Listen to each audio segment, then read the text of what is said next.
Oke, kali ini saya akan menjelaskan um, proses penjadwalan SJF (Shortest Job First) dengan tabel proses arrival time dan burst time seperti yang kita punya di sini. Untuk proses yang pertama adalah P1, kemudian P2, P3 dan P4 dengan masing-masing arrival time dan burst time mereka. Dan kalau kita perhatikan, burst time terlama adalah P1 dan burst time terendah adalah P3. Dan kali ini saya akan menjelaskan SJF dengan skema preemptif. Yang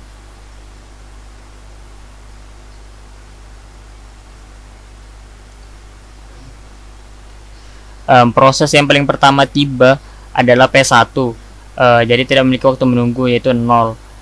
Kemudian pada saat 2 satuan waktu proses dari P1 muncullah P2 dengan arrival time yang kedua.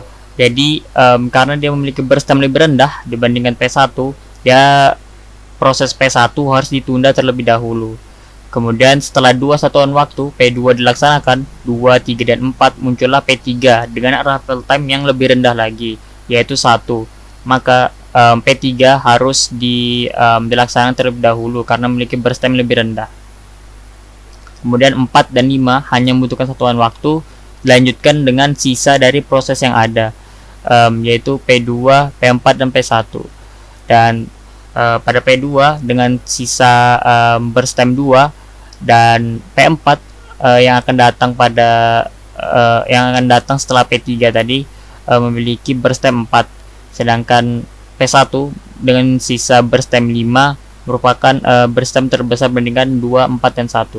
Jadi P2 dilaksanakan terlebih dahulu dengan sisa waktunya yaitu 2 satuan waktu 5, 6, 7. Kemudian dilanjutkan dengan P4 dengan burst time 4, 1, 2, 3, 4, dan pada 11 satuan waktu sisa burst time dari P1 dilaksanakan dengan total 5. 5 tadi didapat dari burst time dikurang dengan arrival time dari P2.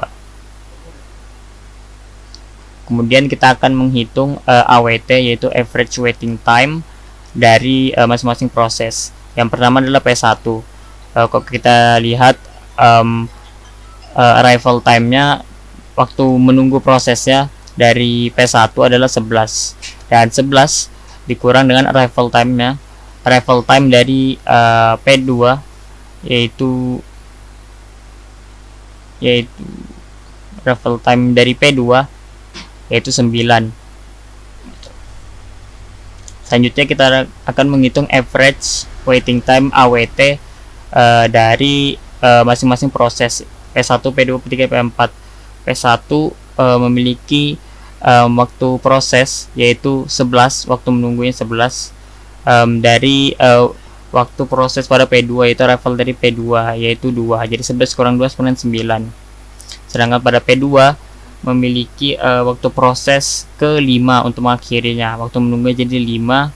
Kemudian dipotong dari proses P3 yaitu 5 kurang 4 sama dengan 1, menghasilkan nilai 1. Kemudian P3 memiliki arrival time memiliki waktu menunggu yang keempat dengan arrival time 4, jadi 4 dikurang dengan 4 menghasilkan nilai 0. Dan terakhir yaitu P4 dengan waktu menunggu yaitu 7 dan arrival time yaitu 2. 7 dikurang 5 menghasilkan nilai 2. Kemudian mereka semua ditambahkan menghasilkan nilai 12 dibagi 4 sama dengan 3. Jadi AWT mereka adalah 3.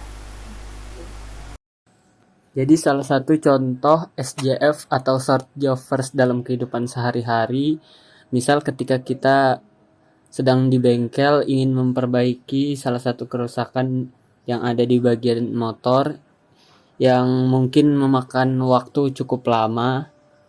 Lalu ada orang yang baru datang dan ingin memperbaiki atau mengencangkan rem yang memakan waktu lebih singkat dari kita. Yang lebih didahulukan adalah orang yang baru datang yang ingin mengencangkan rem. Oke, pada tabel FCFS terdapat proses dan burst time. Proses menandakan proses yang dijalankan yaitu P1, P2 dan P3 burst time atau waktu ledakan merupakan durasi proses yang dijalankan dari masing-masing proses. Untuk P1 24, P2 3, P3 3, memiliki 3 burst time.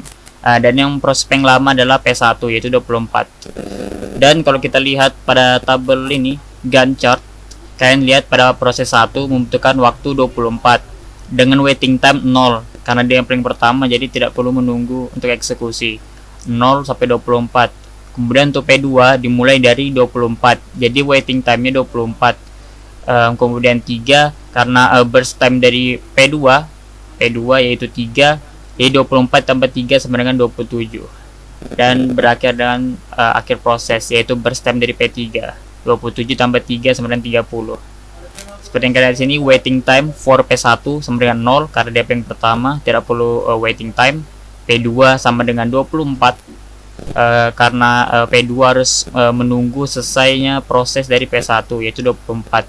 Sedangkan untuk P3 sama dengan 27 dari P2 ditambah P1 ditambah dengan P2. Oke, untuk P3 dengan 27 waiting time-nya yaitu P2 ditambah P1, 24 ditambah 3 sama dengan 27.